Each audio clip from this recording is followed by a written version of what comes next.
Salut, ici Maxime Johnson au Mobile World Congress de Barcelone avec Boot2Gecko, le futur système d'exploitation mobile de Mozilla, la compagnie qui est derrière Firefox. Alors, Boot2Gecko, c'est un système d'exploitation qui se veut un système d'exploitation abordable. En fait, c'est basé sur le noyau de Linux, mais d'Android en fait. Mais beaucoup des fonctionnalités d'Android ont été remplacées et ont été remplacées en fait par un immense, si on veut, navigateur HTML5. Donc, toutes les applications de Boot2Gecko, toutes les fonctionnalités sont en HTML5. Par exemple, j'ai ici le dialer, donc pour faire des téléphones, et ça, c'est du HTML5. On peut même voir le code ici. Donc, la plupart des fonctionnalités normales qu'on a avec un téléphone, les messages textes, les appels, même la caméra ici, ça fonctionne tout en HTML5. Donc, ça prend des API qui existent déjà pour le bureau, pour les ordinateurs portatifs et les ordinateurs de bureau.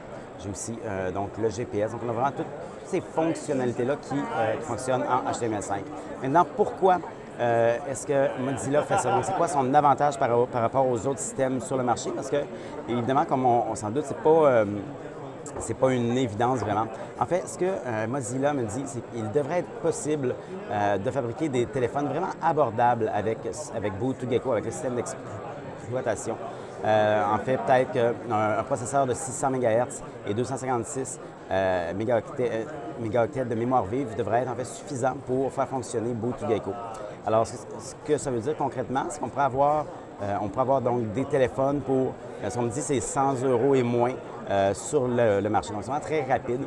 Et donc, selon Mozilla, même si encore quelques petits pépins techniques, quelque chose à régler avec Boot2Gecko, c'est quand même assez prêt. Et ça peut être lancé sur des téléphones dès la fin de l'année, en fait. Donc, dès la fin de 2012, les consommateurs pourraient avoir accès à certains téléphones. Alors, comme je disais, ça va être des téléphones qui vont être abordables, donc vraiment d'entrée de gamme. Donc, ici, en fait, le modèle fonctionne sur un Samsung Galaxy S2, mais normalement, évidemment, ce ne serait pas ça. Ce serait un téléphone probablement beaucoup plus petit et moins puissant, mais plus abordable. Alors, pour avoir plus d'informations sur Boot2Gecko, je vous invite à consulter mon site web maximejohnson.com/techno.